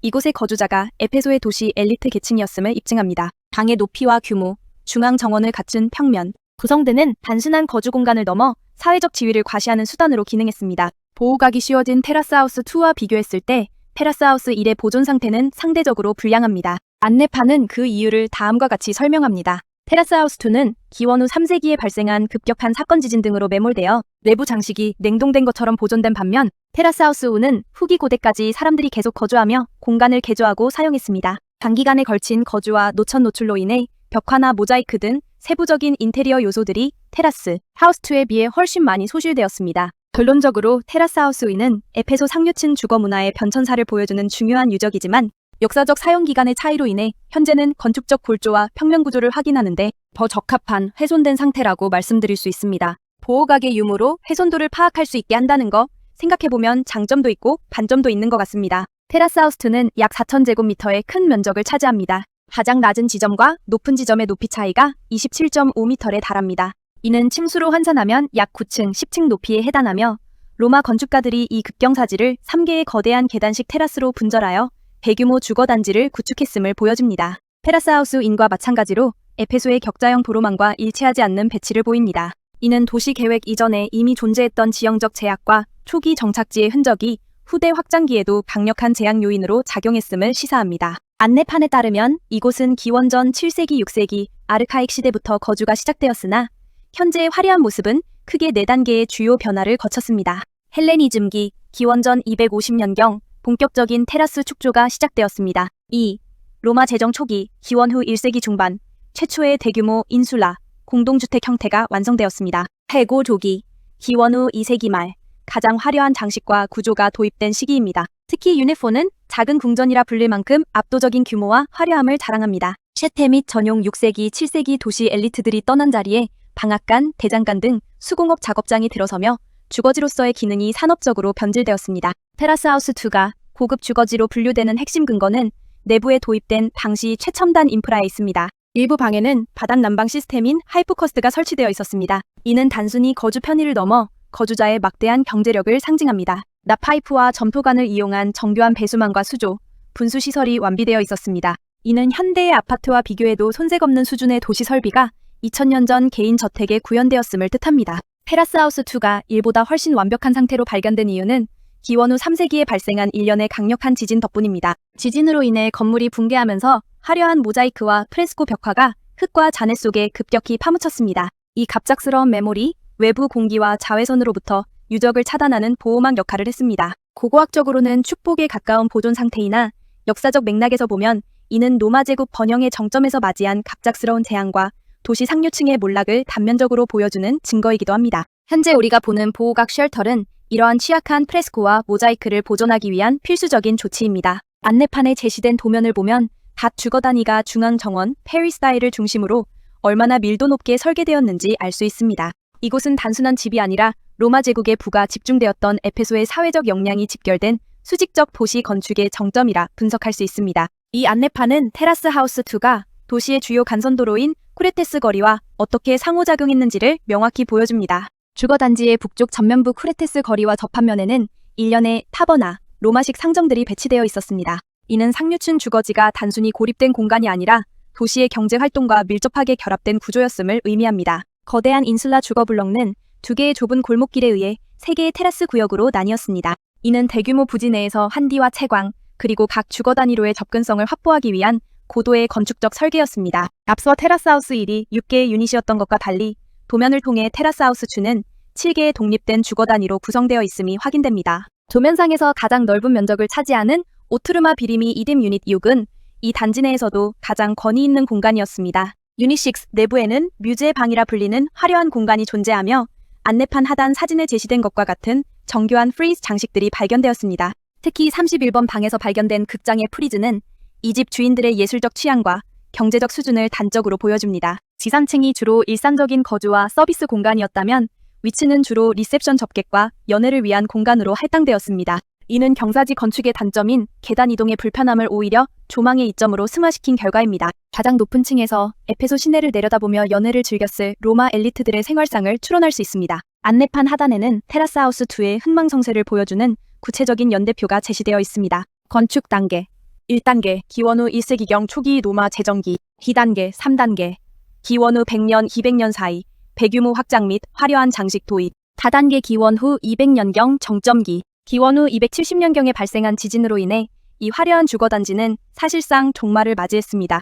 3세기 지진이라는 막연한 시점이 아닌 270년경이라는 구체적인 고고학적 데이터가 명시되어 있습니다. 도면에서 색상별로 구분된 7개의 유닛은 현재 보호갓 내부에서 복잡하게 얽혀 있습니다. 관람객 입장에서는 안내판의 평면도를 숙지하지 않으면 각 유닛 간의 경계를 파악하기가 매우 어렵습니다. 특히 유닛 6과 7처럼 거대한 공간은 그 구조가 3층부 연회장과 어떻게 연결되었는지 현대의 보행로 시스템만으로는 체감하기 어렵다는 기술적 한계가 존재합니다. 결론적으로 테라스하우스 2는 단순한 주택을 넘어 상업상점, 사교연회, 주거내실가, 수직적, 수평적으로 정교하게 직조된 로마 제국 전성기 에페소의 도시형 저택의 정수라고 분석할 수 있습니다. 이제 테라스하우스 2에서 촬영한 사진들을 보여드리면서 세부적인 사항을 설명하도록 하겠습니다. 여기로 입장을 합니다. 유물 복원 작업 현장을 잘 보여주고 있습니다. 특히 벽면의 프레스코와 잔해와 바닥에 정렬된 대리석 판석, 오프색 타일 조각들은 당시 주거 공간의 화려함을 짐작게 합니다. 주거 유닛 2개 열주 중정, Peristyle Courtyard of Dwelling Unit 6.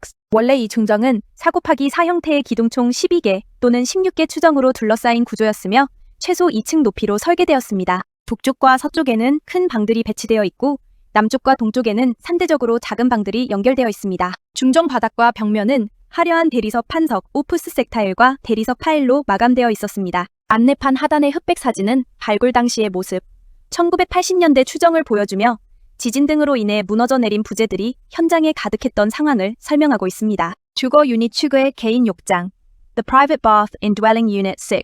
기원 후 3세기경 본래 개방되어 있던 중정의 동쪽 복도 공간에 개조하여 설치되었습니다. 북쪽 방 컬데리움, 온탕 직사각형과 반원형 수조가 있으며 뜨거운 물이 공급되었습니다. 중앙방 수다토리움, 증기탕, 물 없이 열기만 공급되는 일종의 사우나 공간입니다. 남쪽 방 프리지데리움, 냉탕 2개의 수조가 있는 찬방이며 탈의실 겸용으로 사용되었습니다. 방식 바닥과 벽, 수조는 모두 대리석으로 마감되었으며 창문에는 유리가 설치되어 있었습니다. 이 저택에서 가장 거대한 방인 대식당입니다. 이 방은 약 170-105제곱미터에 달하는 면적과 10m 이상의 층고를 가진 웅장한 연회장이었습니다. 안내판 설명에 따르면 이곳은 단순히 식사하는 곳을 넘어 집주인의 부와 사회적 지위를 과시하는 상징적인 공간이었습니다. 사진들은 벽면과 바닥을 장식했던 오프색 타일 기법의 정수를 보여줍니다. 안내판에서는 이 방의 벽면이 바야한 색상의 수입 대리석으로 뒤덮여 있었음을 명시하고 있습니다. 로마 시대의 벽체는 본래 석회 모르타르와 대리석판의 결합으로 유지되었으나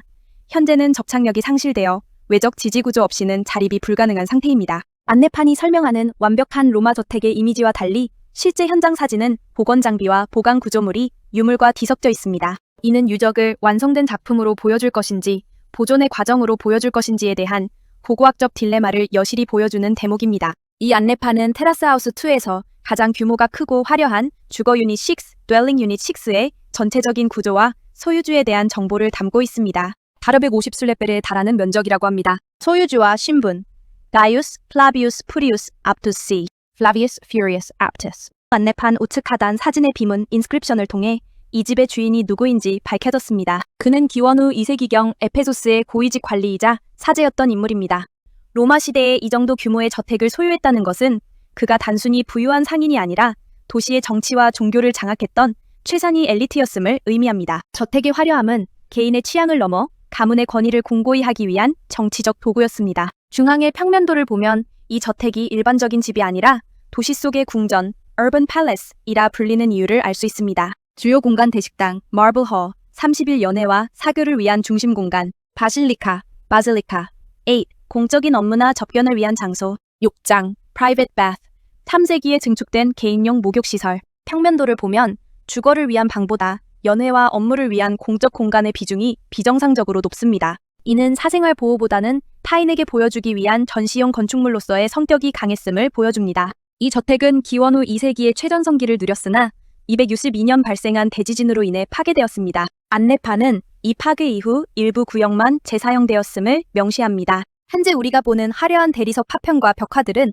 사실 지진으로 무너진 잔해를 고고학자들이 재조립한 것입니다. 안내판 속 발굴 당시 사진 흑백을 보면 현재의 복원된 모습이 얼마나 기적적인 동시에 인위적인 노력을 통해 만들어진 결과물인지를 알 수 있습니다. 바실리카는 기원후 160년경에 건축되었습니다. 높은 배럴 볼트, 반원통형 천장 구조와 남쪽 끝에 앱스, 반원형 돌출부가 특징입니다. 집주인이 손님이나 의뢰인들을 맞이하는 공적인 접견실, audience room 역할을 했습니다. 벽면의 하단부는 대리석으로 마감되었고 상단부와 볼트 천장은 화려한 프레스코화로 장식되었습니다. 전실, antechamber, 방 36. 바실리카 앞에 위치한 방 36 또한 비슷한 수준의 고품질 장식을 갖추고 있습니다. 이 방의 중앙에는 대리석과 벽화로 화려하게 장식된 수조가 있었으며 천장은 크로스 볼트, 교차 볼트 구조로 덮여 있었습니다. 일반적으로 바실리카는 광장, 포럼에 위치한 공공건물을 의미하지만 이 저택 내부에 바실리카가 존재한다는 것은 매우 상징적입니다. 집주인인 앞터스가 단순한 거주를 넘어 자신의 집에서 법적 행정적 영향력을 행사했음을 보여줍니다. 안내판 우측 하단의 3D 복원도를 보면 층고가 상당히 높습니다. 이는 방문객에게 심리적 압박감을 주어 주인의 권위를 극대화하려는 의도적인 설계입니다. 계단으로 올라가 보겠습니다. 밑에서 함께했던 일행들이 손을 흔들고 있네요. 지금도 문화유산 활용 분야에서 활약하고 있는 서건혁 대표입니다. 당시엔 제가 운영했던 연구소에서 함께 있었습니다. 계단 위 관람 동선을 따라 올라가며 보이는 풍경입니다. 계단 위에서 내려다보는 구도는 왜 이곳이 페라스하우스인지를 시각적으로 증명합니다. 경사면의 계단식으로 층층이 쌓인 주거 유닛들은 로마인들이 지형을 어떻게 극복하고 이용했는지 보여줍니다. 상부에서 내려다본 평면은 이 유적이 단순한 관람지가 아니라 거대한 유물 분류 및 복원 공장임을 다시 한번 상기시킵니다. 방마다 배치된 작업대, 번호가 매겨진 파편들, 그리고 이동 동선을 따라 설치된 가설물들은 이곳의 복원 작업이 앞으로도 수십 년은 더 소요될 것임을 암시합니다. 사진 중앙부에 보이는 벽체들은 아래층의 화려한 대리석 홀과 달리 골조가 그대로 드러나 있거나 미완성된 상태의 벽화들이 많습니다. 상부층으로 갈수록 원형 보존 상태가 하층부에 비해 불량하며 이는 붕괴 당시 상층부가 더 큰 물리적 충격을 받았음을 의미합니다. 현재 진행되는 복원 작업 역시 구조적 안정성이 확보된 하층부 위주로 진행될 수밖에 없는 현실적인 우선순위를 보여줍니다. 바닥에 가지런히 눕혀진 수많은 원주, 컬럼 샤프트 파편들입니다. 이는 아나스틸로시스라 불리는 복원 방식으로 원래의 부재들을 최대한 활용해 구조물을 다시 세우기 위한 준비 단계입니다. 원주들의 구멍이 뚫려 있거나 번호가 매겨진 것은 현대적 보강제 철근 등을 삽입하여 구조적 안정성을 확보하려는 조치입니다. 모자이크 테세라, 조각들이 탈락된 자리를 메우고 있는 거친 석회 반죽은 유적의 추가 훼손을 막기 위한 보존 처리의 결과입니다. 완벽한 문양을 기대하기보다는 남은 파편들이 제자리를 유지하도록 하는 현상 유지에 초점이 맞춰져 있습니다. 오푸스 섹틸레, 기하학적으로 배치된 대리석판들은 여전히 로마 상류층의 미적 감각을 보여주지만 파손된 틈새로 유입되는 미세먼지와 온습도 변화는 보호각 내부임에도 불구하고 여전한 위험 요소입니다. 유적의 층위, 고전기 기원전 6세기 4세기, 이 지역은 본래 주거지가 아닌 묘지로 사용되었습니다. 헬레니즘 초기, 기원전 200년경 현재의 테라스하우스 우가 위치한 경사면에 거대한 석재 옹벽을 쌓아 3개의 테라스가 조성되었습니다. 헬레니즘 후기, 기원전 1세기 가장 북쪽 테라스에는 이미 대표적인 주거용 건물이 들어섰고 나머지 테라스에는 수공예인들의 구역이 형성되었습니다. 로마 시대의 전환. 현재 우리가 관람하는 로마식 주거 유닛들을 건설하는 과정에서 기존의 헬레니즘 건물들은 파괴되거나 평탄화 작업, 벽대 거쳐 하부 구조로 매몰되었습니다. 안내판의 사진들. 옹벽 주거 유닛 서에서 발견된 헬레니즘 시대의 견고한 석조 벽체입니다. 로마 시대의 정교한 대리석 마감과 달리 거칠지만 구조적으로 매우 튼튼한 축조 방식을 보여줍니다. 벽화 파편. 기원전 1세기경의 후기 헬레니즘 벽화입니다. 로마 시대 프레스코의 원형이라 할 수 있는 화려한 색감과 문양을 확인할 수 있습니다. 도자기 파편, 페라스 옹벽 기초, 구덩이에서 발견된 도기들로 이 구조물들의 연대를 측정하는 결정적인 근거가 됩니다. 페라스 하우스 2에서 발견된 낙서와 그림들, 검투사, 캐리커처, 동물 등이 주로 그려졌습니다. 상단 사진은 검투사 대결 장면을 긁어서 그린 낙서입니다. 사람의 이름, 시, 사랑 고백 등의 텍스트가 포함되어 있습니다. 특별한 발견으로 일상용품과 서비스의 가격이 적힌 30여 개의 목록이 발견되었습니다. 고대 장부 분석, 하단 도표 내용, 오개암나무 열매, 10아스, 오작은 무화과 2아스, 오보리 철 데나리우스, 아스, 오양파, 3아스, 오목재 땡감 3아스, 온욕장 입장료 12아스, 테라스 하우스 2의 북쪽 끝에 위치한 주거 유닛 7, 드웰링 유닛 7에 관한 정보를 담고 있습니다. 이 구역은 저택 중에서도 정치적 숭배와 극적인 파괴의 흔적이 가장 뚜렷하게 남은 곳입니다. 현재는 상층부 계단을 통해 들어가지만 원래 서쪽 입구는 비잔틴 시대의 다른 구조물로 덮여 소실되었습니다. 중앙 열두 중정 38B 남쪽에는 대리석으로 장식된 거대한 방 38이 있으며 중앙에는 조각산을 모시는 니체벽 두드리가 있습니다. 기원 후 3세기경 이 방의 니치는 티베리우스 황제와 그의 어머니 리비아의 대리석 초상으로 장식되었습니다. 그 중앙에는 청동으로 만든 뱀 조각산이 배치되어 있었습니다. 대리석 바닥 곳곳에는 수많은 동전 자국이 눌어붙어 있습니다. 이는 기원 후 3세기 후반 562년경 대지진 당시 발생한 화재로 인해 동전들이 녹아 바닥에 박힌 것입니다. 기원 후 270년경 혹은 262년 발생한 대지진 이후 이 구역은 수십 년간 방치되었습니다. 4세기에 이르러서야 무너진 잔해 위에 다시 사람들이 살기 시작했습니다. 하지만 이전과 같은 화려한 저택이 아니라 대부분 방 5개짜리 검소한 집들이 지어졌습니다. 이 집들은 이전 시대의 잔해를 재사용했습니다. 바닥은 대리석 대신 진흙으로 만들었고 벽면은 화려한 프레스코 대신 흰색 석회칠로 마감했습니다. 주거 유닛 7의 1층 구역. 원래 상층부였던 곳에 이러한 고대 말기식 거주지와 화장실의 흔적이 남아있습니다. 발굴 현장 사진. 중앙, 로마 시대의 화려한 구조물 위에 덧씌워진 조잡한 벽체와 배수시설의 흔적을 보여줍니다. 이는 고도의 건축 기술이 실현되거나 경제적 여력이 상실된 시기의 전형적인 모습입니다. 기록된 평면도, 우측 상단 붉은색으로 표시된 구역이 고대 말기에 재사용된 지점을 나타냅니다. 거대한 저택의 일부분만을 점유하여 임시방편으로 거주했음을 알 수 있습니다. 등잔 하단, 고대 말기 양식의 등잔들입니다. 장식성이 떨어지고 실용성에 치중한 형태는 당시의 척박한 생활상을 암시합니다.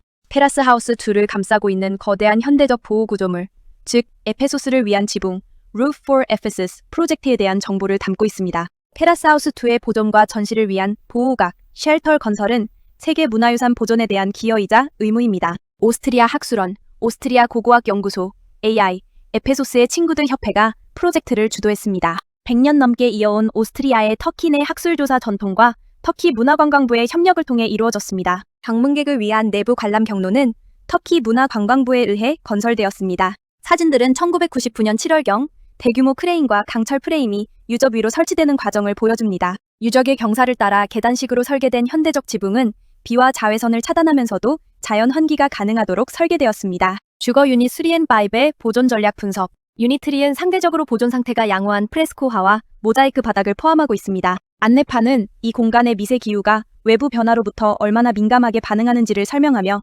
특히 습도 조절에 집중하고 있습니다. 유닛 5는 복잡한 방 배치와 다층 구조의 흔적이 남아있는 곳입니다. 이곳의 환기 시스템은 공기가 정체되기 쉬운 안쪽 방들까지 신선한 공기를 유입시켜 벽면의 곰팡이나 안료 부식을 막는 데 초점을 맞추고 있습니다. 안내판이 설명하는 유닛 3과 5의 환기 방식은 공학적으로 다음과 같은 현실적 과제를 안고 있습니다. 굴뚝 효과, 스택 이펙트의 활용, 보호각, 상부의 개구부를 통해 뜨거운 공기를 배출하고 하단에서 찬 공기를 유입시키는 방식입니다. 하지만 여름철 에페소스의 고온 건조한 기후에서 이 자연 한기만으로 유닛 스람 내부의 온도를 일정하게 유지하는 것은 물리적 한계가 큽니다. 미세먼지 유입 자연 환기를 위해 개구부를 열어두면 외부의 미세먼지와 염분이 섞인 공기가 유닛 5의 정교한 벽화 표면에 직접적으로 닿게 됩니다. 이는 보존 습도 조절과 훼손먼지 퇴적 사이에 피할 수 없는 트레이드오프입니다. 기원 후 7세기 초반 테라스하우스 2의 서쪽 구역에 형성된 변화입니다. 성격 화려한 저택지가 사라진 자리에 제밀소 밀스,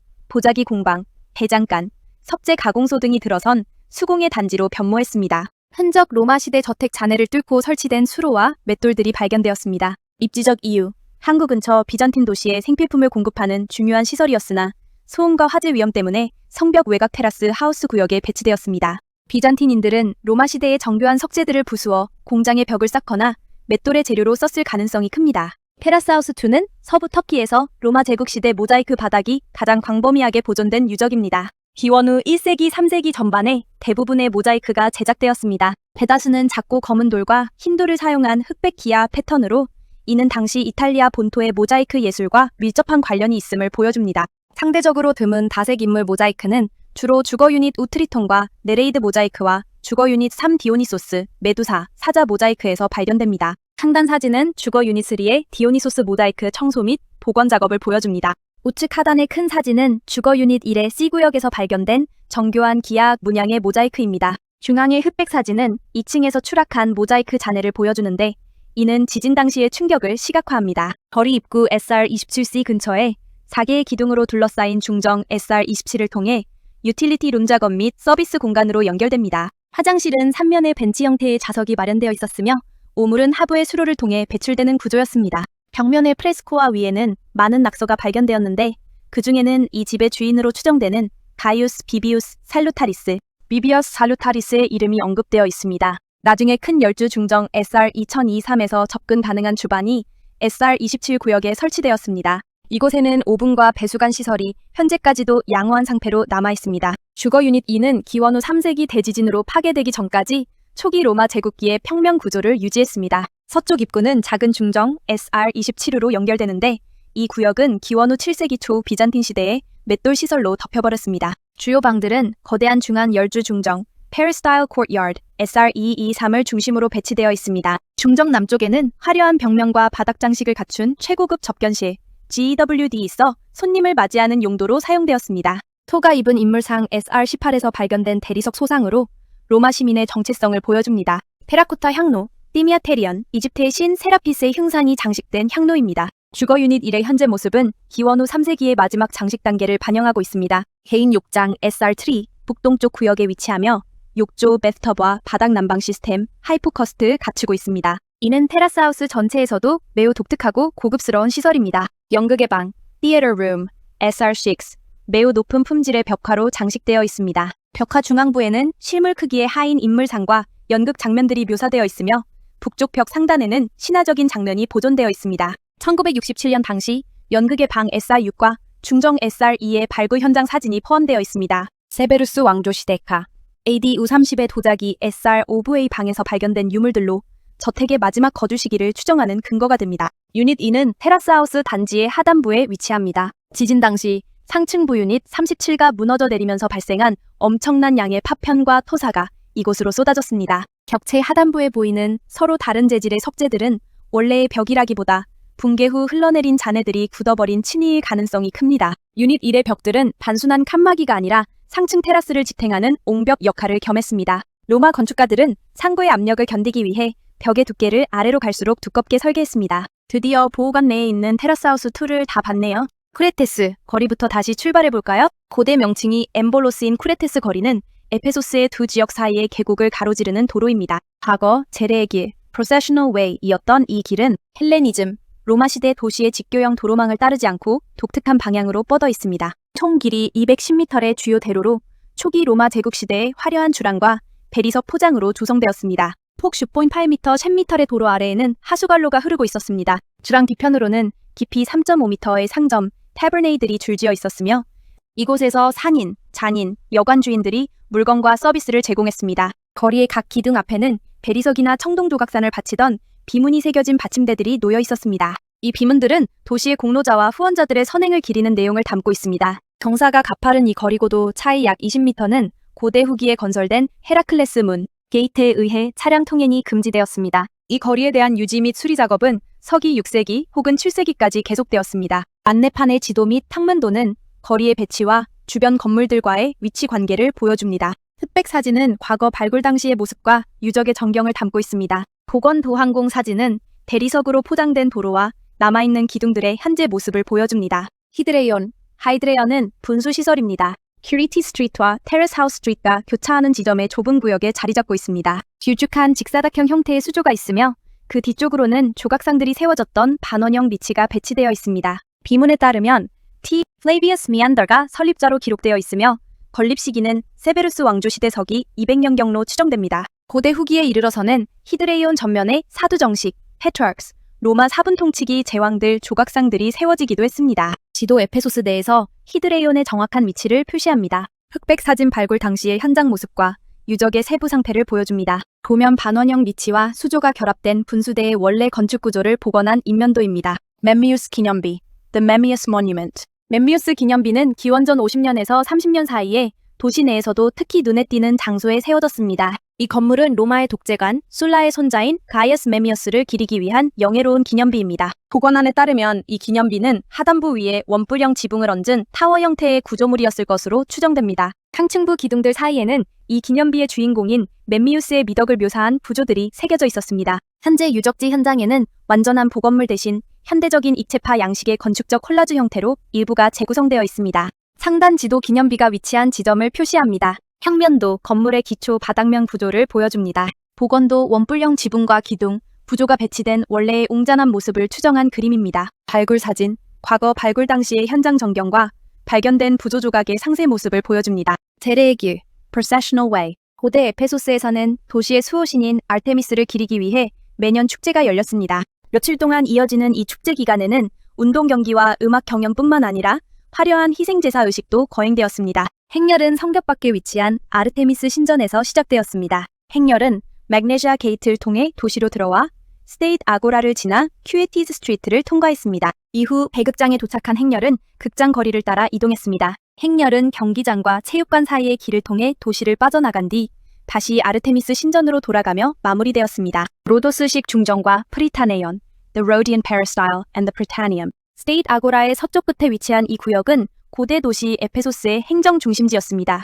로도스식 중정 약 22m 바 28m 크기의 뜰로 북쪽 열주가 다른 쪽보다 높게 설계된 것이 특징입니다. 이는 기원전 3세기경 로도스 섬에서 유행한 열주 양식을 따르고 있습니다. 아마도 과거 이곳에는 두 개의 사원이 있었을 것으로 추정되며 아우구스투스 황제 시대 기원전 27년, 서기 14년에 아르테미스 여신과 황제를 위한 공간으로 재구성되었습니다. 프리타네이온 중정 뒤편에 위치한 18m 반의 20m 규모의 건물로 에페소스의 시청 역할을 했습니다. 이곳은 도시의 최고 행정관인 피타네이스의 집무실이자 국빈을 맞이하는 장소였습니다. 꺼지지 않는 불꽃, 헤스티아. 건물 중앙에는 도시의 안녕을 상징하는 성스러운 불꽃이 24시간 타오르고 있었습니다. 아르테미스 여신상 프리타네이온 구역에서 유명한 에페소스의 아르테미스 상들이 발견되었습니다. 이 여신상들은 현재 에페소스 박물관에 보관되어 있습니다. 서쪽으로는 정교하게 장식된 대규모 주택이나 관저시설이 연결되어 있었으며 이는 프리타네이온과 기능적으로 밀접하게 연관되어 있었던 것으로 보입니다. 평면도 상단 주황색 선, 프리타네이온 건물의 방 배치와 로도스식 중정의 구조를 보여줍니다. 아르테미스 여신상 이곳에서 발굴된 수많은 유방혹은 황소의 고환이나 도토리로 해섭됨이 달린 독특한 형태의 아르테미스 상입니다. 유적 사진 안내판 뒤로 보이는 기둥들이 실제 로도스식 중정의 일부이며 안내판 내의 흑백 사진은 발굴 당시의 모습을 보여줍니다. 오디언은 유적 내에서 가장 보존 상태가 양호한 건축물 중 하나입니다. 이 건물은 기능적으로 블루테리언 시의회 의사당과 오데이온 음악단이라는 이중적 성격을 띠고 있습니다. 건립 시기 서기 2세기 중반, 약 150년경 안토니누스 피우스 황제 시대에 완공되었습니다. 후원자 에페소스의 부유한 시민이었던 퍼블리우스 베디우스 앤토니누스와 그의 아내 플라비아 파피아나가 사제를 출연하여 건립했습니다. 오데이온은 전형적인 로마식 소극장 형태를 따르고 있으며 대극장과 비교했을 때 규모는 작지만 마감과 구조면에서 더 정교합니다. 가베아, 관람석 배리석으로 제작된 반원형 좌석으로 약 1,400명에서 1,500명을 수용할 수 있습니다. 수평 통로인 디아조마를 기준으로 상하단이 나뉘며 상단부 기둥들은 관람석을 지지하는 동시에 심미적 완성도를 높였습니다. 오케스트라 대극장의 원형 오케스트라와 달리 반원형으로 설계되었습니다. 이는 연극보다는 연설이나 소규모 공연에 최적화된 로마식 오데이온의 전형입니다. 바닥에 배수시설이 없다는 점은 이 건물이 과거에 목조 지붕으로 덮여 있었음을 시사하는 강력한 증거입니다. 지붕은 음향 효과를 극대화하고 기후에 관계없이 회의를 진행하기 위한 필수 요소였습니다. 학계에서는 목조 지붕의 존재를 확신하고 있으나 25m에 달하는 경관 스팬을 중간 기둥 없이 어떻게 지탱했는지에 대한 구체적인 공학적 자료는 소실되었습니다. 이는 로마 건축공학의 정점인 동시에 고고학적으로는 추정의 영역으로 남아있습니다. 스네프론스. 무대 배경, 2층 구조의 화려한 조각과 기둥으로 장식된 벽면이 있었으나 현재는 하단부 일부만 남아있습니다. 이곳에는 황제나 후원자 가문의 조각상들이 배치되었을 것으로 추정됩니다. 이 건물은 단순한 엔터테인먼트 시설이 아닌 에페소스의 자치권을 상징하는 핵심 기관이었습니다. 블레오테리온 시유의 의사당, 도시의 상급 의회인 블레의 의원들이 모여 시정 전반을 논의하고 결정하던 장소였습니다. 인접한 프리타니움 시청과의 동선 배치는 이곳이 행정복합단지의 중심이었음을 보여줍니다. 오데이온 음악당 시의회가 열리지 않는 시간에는 음악회, 신앙송회, 수사학 강의 등이 열리는 문화공간으로 활용되었습니다. 대극장이 대중적인 오락 검투사 경기 등 위주였다면 이곳은 상류층과 지식인들을 위한 정제된 문화공간이었습니다. 오데이온이 위치한 상부도시는 하부도시의 상업구역과 분리된 엘리트 관료층의 영역이었습니다. 이는 로마 제정기 도시계획이 계급에 따라 공간을 엄격히 구획했음을 드러냅니다. 현재 우리가 보는 오데이온의 모습은 상당 부분 에네스틸로시스 기법을 통해 복원된 것입니다. 특히 관람석의 대리석 마감이나 계단 부분은 관광객의 편의를 위해 현대에 새로 보강된 부분이 많습니다. 바실리카 스토아, The Basilica Stoa, 왕의 회랑, 로열 컬러네이드로도 알려진 이 2층 구조의 삼랑식 바실리카 스토아는 서기 11년 c. 섹스틸리어스 폴리오의 기부로 건립되었습니다. 이 이오니아 양식의 건물은 당시 도시에서 가장 인상적인 건축물 중 하나였으며 4개의 계단을 통해 진입할 수 있었습니다. 정면에는 67개의 기둥이 세워져 있었습니다. 측면 통로의 폭은 각 4.7m였으며 중앙 통로의 폭은 6.85m에 달했습니다. 주로 상업적 거래나 법적 업무가 이루어지는 공공장소로 활용되었습니다. 동쪽 끝에 있는 기단 위에는 아우구스투스 황제와 그의 부인 리비아가 앉아있는 모습의 거대한 기념 조각상이 세워져 있었습니다. 이 조각상들은 현재 에페소스 박물관에 전시되어 있습니다. 상단지도 스테이트 아고라 북쪽에 인접한 바실리카 스토아의 위치 11번 지점을 표시합니다. 평면도 3개의 긴 통로로 나누어진 건물의 평면 구조를 상세히 보여줍니다. 흑백 및 컬러 사진 발굴 당시의 모습과 남서쪽에서 바라본 현재 유적의 전경을 비교해 보여줍니다. 황소머리 기둥머리. 이 건물에서 발견된 독특한 황소머리 장식 기둥머리, 볼헤드 캐피털의 상세 사진입니다. 이는 이 지역 건축 양식의 특징적인 요소입니다. 국가 아고라의 욕장, Baths at the State Agora. 이 로마식 목욕시설은 본래 더 이른 시기인 헬레니즘 시대의 체육관, 짐네이지엄이 있던 자리에 건립된 것으로 추정됩니다. 북쪽에 위치한 목욕실, 베이딩 룸스들은 부분적으로 천연 안반을 깎아내어 조성되었습니다. 할다리움, 온탕실 서쪽 구역에 위치하며 내부에 욕조가 설치된 7개의 니츠를 갖추고 있었습니다. 휴게 및 로비 공간 서쪽과 남쪽으로는 모자이크 바닥이 깔린 방들이 연결되어 있었으며 이곳은 방문객들을 위한 휴게실이나 로비 역할을 수행했습니다. 팔라이스트라. 운동장 아직 발굴되지 않은 남쪽 구역에는 신체 및 정신 수련을 위한 개방형 뜰인 팔라이스트라가 있었을 것으로 보입니다. 측면도 복잡한 수로와 방들로 구성된 욕장 내부의 설계를 보여줍니다. 흑백 발굴 사진, 과거 발굴 당시의 현장 모습입니다. 하단 우측 사진, 로마 목욕탕의 특징인 하이포코스트의 기둥들이 남아있는 모습을 보여줍니다. 전경 사진, 현재 유적지에 남아있는 아치형 구조물과 외관입니다. 국가 아고라, The State Agora. 이 구역은 기원전 1세기경 두 도시 산맥 사이에 조성되었습니다. 서기 1세기 초에 이르러서는 160m, 바로 58m 규모의 면적을 갖추게 되었습니다. 광장의 3면은 주랑으로 둘러싸여 있었습니다. 서쪽은 다듬은 돌로 쌓은 절석벽, 애슐러 월으로 마담되었으며 이 벽을 배경으로 수많은 개인 기념비들이 세워졌습니다. 늦어도 아우구스투스 황제 시대 기원전 27년, 서기 14년부터는 주변 건물들과 더불어 도시의 정치적 중심지 역할을 수행했습니다. 에페소스에는 2개의 아고라가 있습니다. 항구 근처의 상업 아고라, 로월 아고라가 일반 시민과 상인들의 활기찬 경제 공간이었다면 이 국가 아고라는 철저히 관료와 엘리트들을 위한 행정 공간이었습니다. 주변에 배치된 오데이온 의사당, 프리타네이온 시청, 바실리카 스토아와의 인접성은 이곳이 도시의 상층부를 위한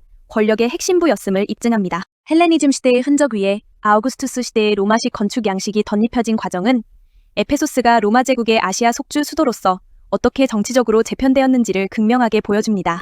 특히 서쪽 벽에 세워진 수많은 기념비들은 공적 공간이 유력자들의 정치적 선전장으로 활용되었음을 시사합니다. 현재 유적지 현장에서 볼 수 있는 국가 아고라는 대규모 기둥들만 드문드문 남아있어 안내판의 복원도와 같은 웅장한 폐쇄적 광장의 느낌을 받기 어렵습니다. 특히 남쪽 구역의 발굴과 정비가 북쪽 오데이온 쪽에 비해 상대적으로 미진하여 방문객이 전체 규모를 체감하는 데는 고고학적 상상력이 상당히 요구됩니다. 지도 유적지 상부에 4번 위치로 표시되어 있습니다. 중앙 복원도 3층 규모의 바실리카 스토아와 연결된 광장의 전성기 모습을 추정한 3D 모델입니다. 하단 평면도 광장을 중심으로 오데이온 우측 반원형과 욕장 시설 등이 어떻게 유기적으로 연결되었는지 보여줍니다. 에페소스 유적의 핵심 축인 쿠레테스 거리, 큐레티스 스트리트, 상부 도시에서 하부 도시 방향으로 내려다본 전경입니다. 이 사진의 구도는 에페소스라는 도시의 위계 구조를 극명하게 보여줍니다. 거리의 끝에 보이는 텔수스 도서관, Library of Celsus은 이 도시의 문화적 자부심을 상징하는 시각적 랜드마크 역할을 합니다.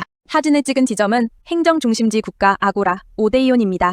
여기서 아래쪽 상업 아고라와 항구 방향으로 뻗은 이 길은 정치가 어떻게 경제와 연결되는지를 보여주는 권력의 통로였습니다. 사진 멀리 보이는 평평한 저지대는 과거의 에페소스 항구와 이어지던 바다였습니다. 강에 퇴적물이 쌓이면서 해안선이 뒤로 밀려났고 현재는 바다가 수킬로미터 밖으로 멀어진 상태입니다. 에페소스가 결국 멸망하고 폐허가 된 근본 원인이 이 사진의 배경에 담겨 있습니다. 아무리 화려한 대리석 거리쿠레테스 거리를 유지하더라도 경제의 젖줄인 항구가 막히는 자연의 변화 앞에서는 도시의 기능을 상실할 수밖에 없었음을 보여줍니다. 사진 좌우측의 언덕을 보면 여전히 흙과 풀로 덮인 부분이 많습니다. 이는 전체 유적의 20에서 30%만이 발굴되었음을 의미합니다. 우리가 보는 완성된 형태의 거리는 고고학자들이 선별적으로 복원해 놓은 단면일 뿐이며 그 주변부의 생활 유적은 여전히 파묻혀 있거나 파괴된 채 방치되어 있습니다. 도미티아누스 신전, The Temple of Domitian. 이 신전과 제단은 황제 숭배, Imperial Cult를 위해 건립되었으며 도미티아누스 황제에게 봉헌되었습니다.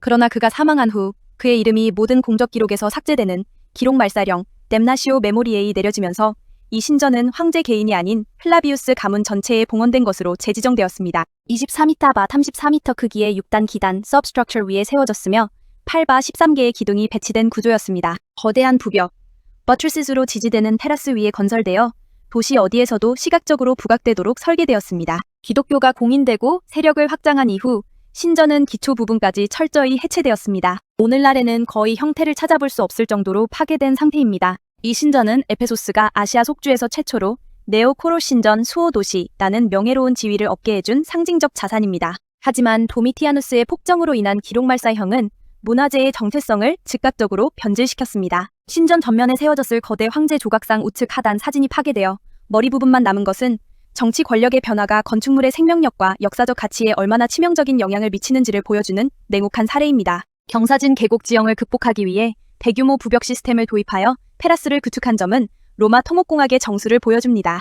이는 상부 도시의 가용 면적을 확보하는 동시에 신전의 권위를 극대화한 영리한 설계입니다. 그러나 이러한 거대한 인공 구조물은 지형에 과도한 하중 부담을 주었으며 신전 파괴 이후 남겨진 막대한 양의 석재들은 후대 건축물 성벽, 교회 등의 재료로 약탈, 스폴리아 되는 원인이 되어 유적의 원형 보존을 더욱 어렵게 만들었습니다. 평면도 기초구조와 열주 배치를 보여줍니다. 복원 조감도 높은 테라스 위에 우뚝 솟은 신전의 전성기 모습을 추정한 그림입니다. 조각상 도미티아누스 황제의 거대 두상입니다. 현재 에페소스 박물관 소장 히드렉도케온, The Hydrectokeon Water Palace. 이 기념비적인 분수 건축물은 서기 80년경 로마의 속주 총독이었던 가이스 레케니아스 바스스의 기부로 건립되었습니다. 두 개의 주요 도로가 교차하는 지점에 위치하여 도시의 경관적 핵심 역할을 수행했습니다.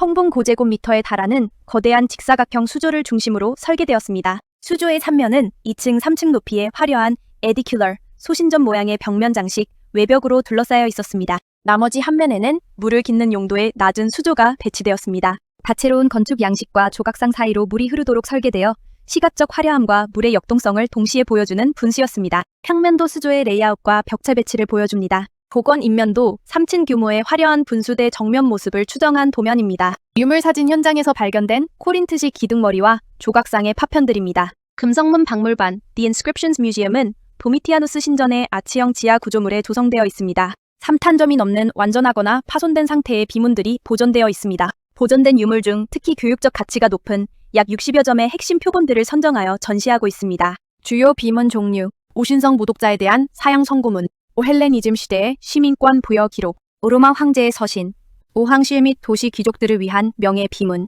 오고인의 삶을 기록한 묘비명, 황제의 서신이나 시민권 부여 기록은 로마 제국의 속주 통치 방식과 사회적 위계 구조를 실증적으로 증명합니다. 신성 모독자에 대한 사형 선고문은 당시의 종교적 엄숙주의와 법 집행의 단면을 보여주며 이는 문헌만으로는 파악하기 어려운 당시의 사회적 공포와 규율을 시사합니다. 안내판에는 서로 다른 형태와 서체를 가진 4종류의 석비 사진이 실려 있습니다. 이는 헬레니즘 시대의 조밀한 그리스어 서체부터 로마 시대의 정갈한 라틴어 서체까지의 변천을 보여줍니다. 에페소 고대 도시는 여기까지 보도록 하겠습니다.